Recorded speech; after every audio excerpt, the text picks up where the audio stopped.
स्वागत है आप सभी का और एक एनिमे एक्सप्लेन वीडियो में। इस एनिमे का नाम है नाकाइमो। एपिसोड के स्टार्टिंग में एक न्यूज दिखाया जाता है कि मिकाडोनो ग्रुप के प्रेसिडेंट चल बसे। हम देखते हैं काफी सारे लोग इस न्यूज को देख रहे होते हैं। नेक्स्ट हम मिकाडोनो ग्रुप के प्रेसिडेंट की फ्यूनरल का सीन देखते हैं। यहाँ पर काफी सारे लोग आए हुए होते हैं। देन हम मिकाडोनो ग्रुप के प्रेसिडेंट की बेटे को देखते हैं। वो यहाँ पर कह रहा होता है, मुझे पता नहीं था डैड की फ्यूनरल इतनी मुश्किल भरा होगा। तभी उसे वहाँ पर एक लड़की की आवाज आती है जो कि उसे बार बार भाई कहकर पुकार रही थी। ये सुनकर ये लड़का कहता है, तुम कौन हो और कहाँ पर हो? तभी उस लड़के को उस रूम के बाहर से उस लड़की की आवाज आती है। वो लड़की कहती है, मैं तुमसे मिलना चाहती थी लेकिन वहाँ पर इतने सारे लोग थे कि मैं तुम तक नहीं पहुँच सकी। इस पर ये लड़का कहता है, आखिर तुम हो कौन? इस पर वो लड़की कहती है, मैं तुम्हारी छोटी बहन हूँ। इस पर ये लड़का काफी हैरान होता है और कहता है, पर मैं तो अपने मॉम डैड का सिर्फ एक ही बच्चा हूँ। इस पर वो लड़की कहती है, अब से तुम और अकेले नहीं रहोगे, अब तुम मेरे साथ रहोगे। इस पर ये लड़का काफी हैरान हो रहा होता है और कहता है, आखिर तुम्हारा क्या मतलब है? वो लड़की कहती है, मेरी मतलब है कि मैं तुमसे शादी करने वाली हूँ। ये सुनकर ये और भी ज्यादा हैरान हो जाता है और कहता है, अगर तुम मेरी छोटी बहन हो तो हम शादी नहीं कर सकते। आगे ये खिड़की से उस तरफ देखने लगता है। तभी यहाँ पर एक लेडी आती है और कहती है, सोगो तुम वहाँ पर क्या कर रहे हो? सोगो कहता है, कुछ भी नहीं। और वो जब बाहर देखता है तो बाहर कोई भी नहीं होता। नेक्स्ट हम देखते हैं वो अपने मॉम के पास आ जाता है। हमें उन दोनों के बातों से पता चलता है सोगो मिकाडोनो ग्रुप के अगला सक्सेसर बनने वाला है। तभी उसकी मॉम कहती है, क्या तुम्हें याद है तुम सक्सेसर बनने से पहले तुम्हारे डैड की और एक कंडीशन थी? सोगो कहता है, हाँ, मुझे हाई स्कूल में ग्रेजुएट होने तक एक ऐसी लड़की ढूंढना है जिससे मैं प्यार कर सकूं और अपनी लाइफ पार्टनर बना सकूं। उसकी मॉम कहती है, तुम्हारे डैड सोचे कि अगर तुम अपने यंग एज में शादी कर लो तो तुम मिकाडोनो ग्रुप को अच्छे से संभाल सकते हो। आगे वो कहती है, अब से तुम मेरी युवान एकेडमी में पढ़ोगे। ये वही स्कूल है जहाँ से तुम्हारे डैड भी पढ़े हुए थे। मुझे यकीन है कि तुम एक सही लड़की को ढूंढने में काबिल हो गए। देन उसकी मॉम उसे एक चाबी देती है और कहते हैं, स्कूल के पास एक अपार्टमेंट को मैं तुम्हारे लिए रेंट पे ली है, आज से वो तुम्हारा नया घर होगा। सोगो इस पर कहता है, पर स्कूल में तो डॉर्म्स रूम है ना।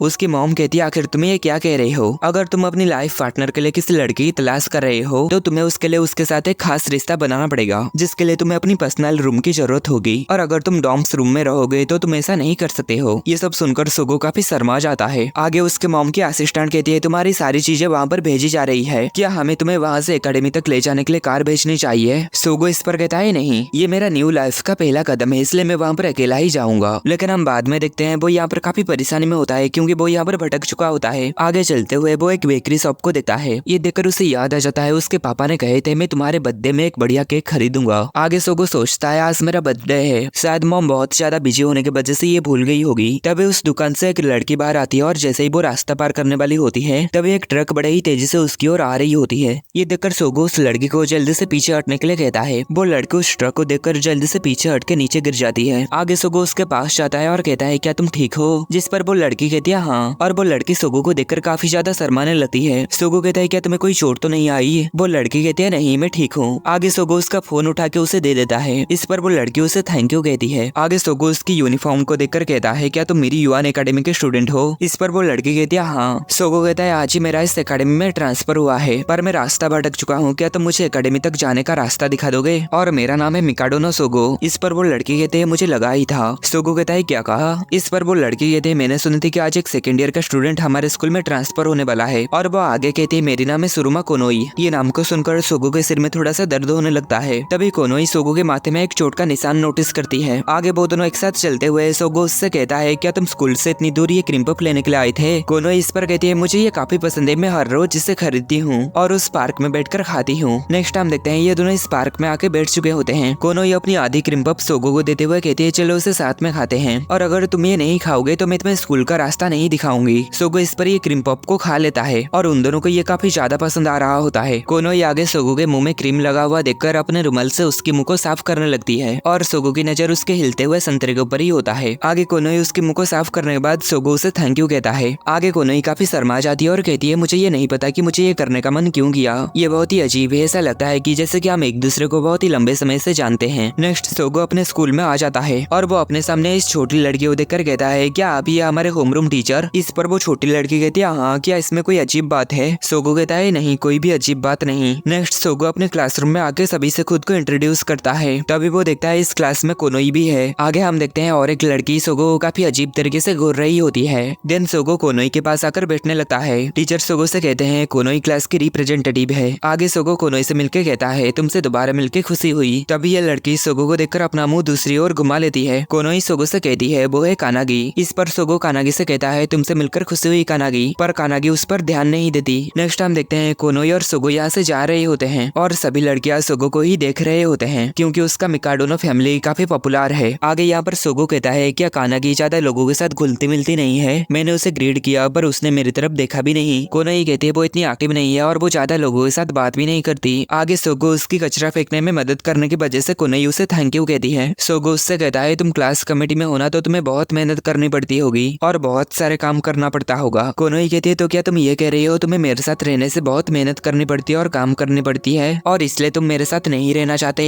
सोगो कहता है नहीं नहीं मेरा ये मतलब नहीं था। तभी कोनोई हंसती है और कहती है मैं तो मजाक कर रही थी। सोगो कहता है ओ तो ये मजाक था। और आगे वो उससे कहता है क्या तुम मुझे सोगो नाम से बुलाओगी, क्योंकि जब तुम मिकाडो नाम से बुलाती हो तो मिकाडो ग्रुप की याद आ जाती है जो कि मुझे बिल्कुल भी पसंद नहीं है। कोनोई कहते तो ठीक है सोगो तुम भी मुझे कोनोई बुलाओ। इस पर सोगो से शर्माते हुए कोनोई बुलाता है। तभी कोनोई कहती है आखिर तुम इतने शर्मा क्यों रहे हो? सोगो कहता है नहीं मैं शर्मा नहीं रहा हूँ। तभी कोनोई उसके माथे में फिर से वही निशान को देखकर कहती है आखिर ये क्या है? सोगो कहता है जब मैं छोटा था तब किसी एक्सीडेंट की वजह से मेरे सर में ये चोट आ गया था और इसी वजह से मेरी बचपन की कुछ यादें भी धुंधली हो चुकी है और कुछ यादें हैं जो कि मुझे याद नहीं आ रहा है। कोनोई ये सुनकर काफी दुखी हो जाती है। सोगो आगे कहता है माफ करना कि तुम्हें मेरी वजह से ये सब चीजें देखना पड़ा, ये बहुत ही ज्यादा डिस्कस्टिंग है ना? कोनोई कहते नहीं ये बिल्कुल भी डिस्कस्टिंग नहीं है। दिन वो अपने सर को उसके सर से जोड़ देती है और वो कहती है तुम्हारी चोट जल्दी ठीक हो जाएगी। सोगो इस पर काफी शर्माने लगता है और वो कहता है क्या तुम कुछ ज्यादा ही करीब नहीं आ रही हो? कोनोई कहते हैं क्या हम और ज्यादा करीब नहीं आ सकते? दिन वो उसे किस करने के लिए आगे बढ़ती है पर सोगो इस पर काफी शर्मा जाता है और पीछे हटने लगता है। तभी एक कोल्ड ड्रिंक का कैन आके उसके सर से टकराता है। सोगो जब पीछे देखता है तो कानागी पेड़ के ऊपर से नीचे उतरती है। असल में कानागी पेड़ के ऊपर छुप के इन दोनों को ऐसे देख रही थी। कानागी उन दोनों को कहती है आखिर तुम दोनों यहाँ पर क्या कर रहे थे? कोनोई कहते मैं तो बस उसके बालों के नीचे हुआ निशान को देख रही थी। तभी दो लड़की यहाँ पर आ जाते हैं और कोनोई को बुलाने लगते हैं। हमें पता लगता है ये लड़की है प्रेसिडेंट तिंदो और ये पीले बालों वाली लड़की है वाइस प्रेसिडेंट कुनिताची। आगे कोनोई उन दोनों के साथ चली जाती है। तभी कानागी सोगो को पुकारती है। उसे इतने पास देखकर सोगो काफी डर जाता है। कानागी उसे कहती है इतने हैरान क्यों हो रहे हो और तुम चाहते हो कि लोग तुम्हें तुम्हारे पहले नाम से बुलाए है ना? सोगो कहता है क्या तुम हमारी बातें सुन रही थी? कानागी कहती है मैं तो ऊपर सो रही थी लेकिन तुम दोनों को यहाँ पर देख के तुम्हारी बातें सुने बिना मैं रह नहीं सकी और मुझे यकीन नहीं हो रहा है कि एक ट्रांसफर स्टूडेंट इतनी जल्दी किसी लड़की को अपने जाल में फंसा सकता है और वो भी इस क्लास के सबसे अमेजिंग लड़की को। सोगो कहता है मैं किसी को भी नहीं फंसाया हूँ। कानागी कहते हैं लेकिन तुम दोनों को तो देखकर ऐसा लग रहा था कि जैसे कि तुम दोनों किस करने वाले थे। सोगो कहता है तुम्हें ऐसा इसलिए लग रहा होगा क्योंकि वो मेरी इस शॉट को देख रही थी।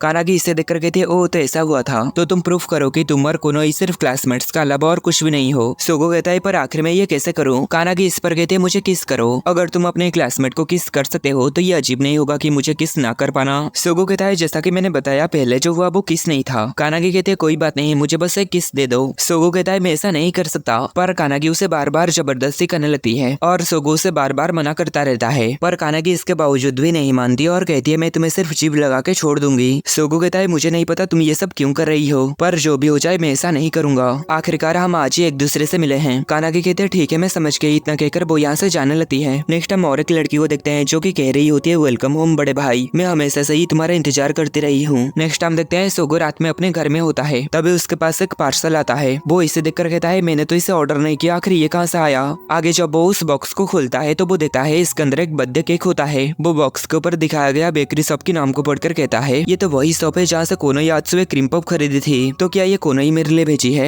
पर मैंने तो उसे अपना बर्थडे और मैं कहाँ पर रहता हूँ ये चीज नहीं बताया। तभी वो इसके साथ और एक रेड बॉक्स को देखता है। देन वो जब उसे ओपन करता है तो वो देखता है उसके अंदर एक रोबोट टॉय होता है। ये टॉय उसी शो का होता है जो कि वो बचपन में काफी ज्यादा देखा करता था और उसे ये गिफ्ट काफी ज्यादा पसंद आता है। देन वो उस बॉक्स के अंदर एक फोटो को देखता है। आगे जब वो उस फोटो को निकाल के ध्यान से देखता है तो वो ये देखकर हैरान हो जाता है। ये उसके बचपन की फोटो होती है जिसमें एक लड़की उसे किस कर रही होती है। सोगो को अपनी बचपन के बारे में कुछ भी याद नहीं होता और जब वो उस लड़की के बारे में याद करने लगता है तब उसके सिर में दर्द होने लगता है। आगे उसके पास उसी लड़की की कॉल आती है जिसने उसके लिए ये सब भेजा था। वो लड़की फोन में कहती है ओनिसामा हैप्पी बर्थडे। ये सुनकर सोगो काफी हैरान होता है और कहता है ओनिसामा से तुम्हारा मतलब क्या है? आखिरकार तुम हो कौन? इस पर वो लड़की कहती है मैं तुम्हारी छोटी बहन हूँ और क्या तुम्हें मेरी गिफ्ट मिला? सोगो कहता है तो तुमने ये सब भेजी हुई हो? इस पर वो लड़की कहती है हाँ। सोगो कहता है और ये फोटो? इस पर वो लड़की कहती है ये फोटो तब ले गई थी जब हम छोटे थे और अम्यूजमेंट पार्क गए हुए थे। सोगो कहता है पर मुझे तो ये सब याद नहीं है कुछ। इस पर वो लड़की कहती है हो सकता है कि तुम भूल गए होगे पर मुझे खुशी है कि हम दोबारा मिल पाए। सोगो कहता है क्या तुम सच में मेरी छोटी बहन हो? मुझे सच बताओ कि तुम कौन हो? इस पर वो लड़की कहती है अभी हम एक ही स्कूल में पढ़ रहे हैं और मुझे ये देखकर काफी हैरानी हुई कि तुम बड़े होकर कितना हैंडसम हो गए हो और इससे भी ज्यादा तुम बहुत अच्छे से कूड़ा कचरा फेंकने में मदद की। सोगो इस पर कहता है क्या तुमने तब मुझे देखा? मुझे अपना नाम बताओ। पर वो लड़की लड़के मुझे तुम्हारी याद आती है कह के फोन रख देती है। नेक्स्ट हम कोनोई को नहाते हुए देखते हैं। वो कह रही होती है सोगो बहुत ही अच्छा है, वो कूड़ा फेंकने में मेरी मदद की, पर उसका एक गंदी साइड भी हो सकता है। जब आज सुबह मैंने उसके मुंह में लगा क्रीम को पोंछ रही थी तो उसकी नजर मेरे संतरे के ऊपर ही थी। आगे वो अपने संतरे को दबाते हुए कहती है ये बहुत ही सॉफ्ट है, जैसे कि इसके अंदर क्रीम भरा हुआ हो, ये लगभग क्रीम पॉप की तरह ही है। आगे वो सोगो को इमेजिन करते हुए कहती है सोगो बेझिझक मेरे क्रीम पॉप को खाओ। देन वो शर्म के मारे चिल्लाने लगती है और कहती है नहीं सोगो तुम ये नहीं कर सकते, ये बहुत ही गंदा है, तुमने मुझे ऐसे गंदी नजर से देखकर ऐसा कहने पर मजबूर कर दिया।